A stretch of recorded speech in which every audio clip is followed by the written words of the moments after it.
Good evening, everyone. Welcome into another edition of the award-winning LEX 18 High School Sports Zone. I'm Josh Berrien. That's Eli Gain.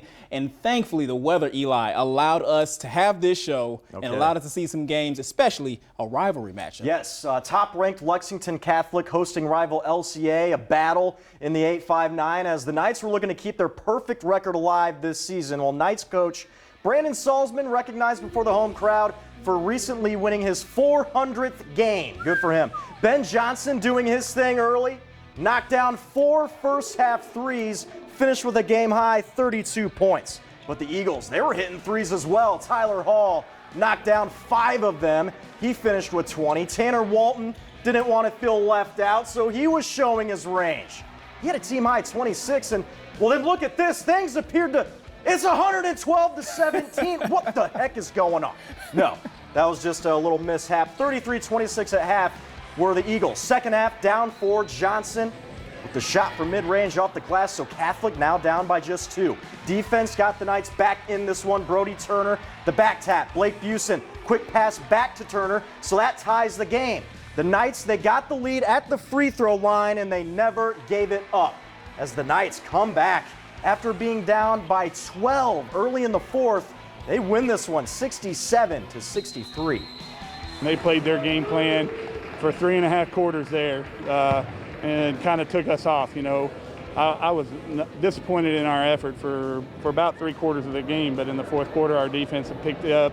Our intensity was there. Did you need a game like this? Oh gosh, anytime you can play in a tough atmosphere against a great opponent, you know, that's what you want to do.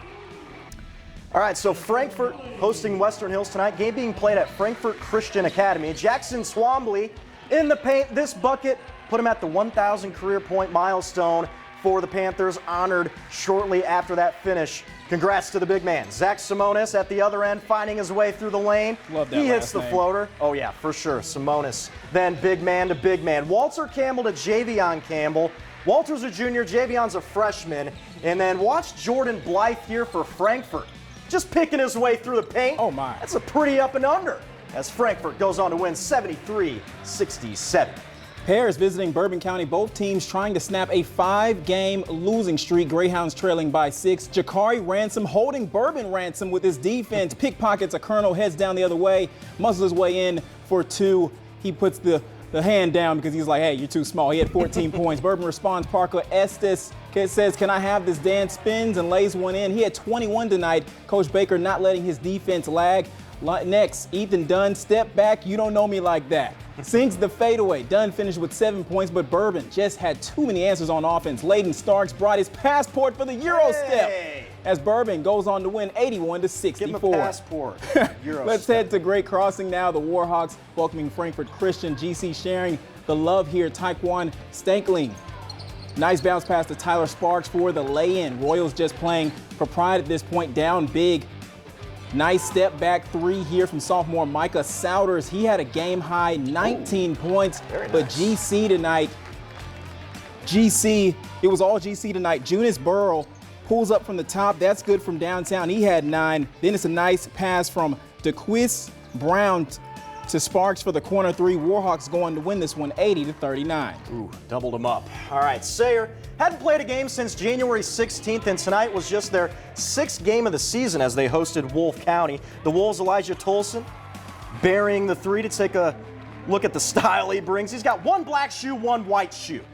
The swag, the kids nowadays. Sayre would get it going. Cole Pennington knows a thing or two about the long shot. Usually downfield on the gridiron, this time drains a 3. He had 10 in the game. Spartans also got 10 from Dant Bowling, 2 on this nice drive.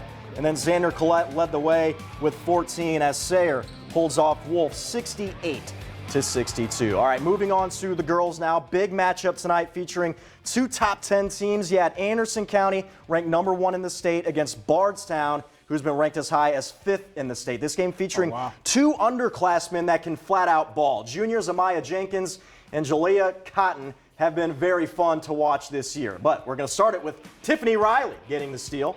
Takes it the rest of the way, lays it in for 2 of her 10. And now it's Sophie Smith. She's going to post behind the 3-point line. Pulls the trigger, buries it. Pure. And then, well, end of the first, Cotton dissecting the defense, beats the buzzer. So Bardstown is up 11-10 after 1. Now Jenkins getting involved. Down low, tough finish. Only points in the first half, but she would finish with 12 on the night. The Lady Tigers in control most of the first half. Cotton gets the and one, had a game-high 30, Josh, for Bardstown.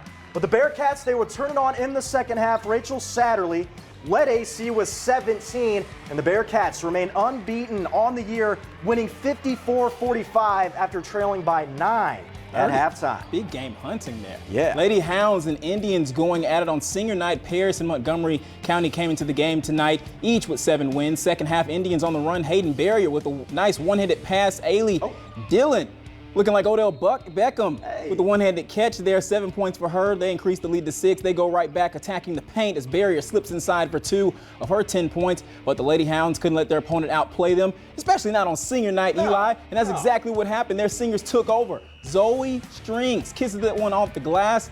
How about a buzzer-beating 3 before the end of the third quarter? They go on to win 57-49. And let's wrap it up with West Jessamine and Casey County freshman Ellen Bolden gets it at the top of the key, drives it and finishes in, holds down 1. Then it's Haley Rutherford gonna go baseline here, bottom of the net, cuts Casey's lead to 13-11. But Chloe Dunn feeling it from downtown, hits this one to put Casey up 5. Then to end, they're actually ahead of the play there. More buzzer beaters. More buzzer beaters. Another triple. The buzzer. Casey County wins 71-56. And as always, is this your first? This is actually my first one. Your first one. So we say this at the same time. Okay, cool. As always, we hope your favorite team won.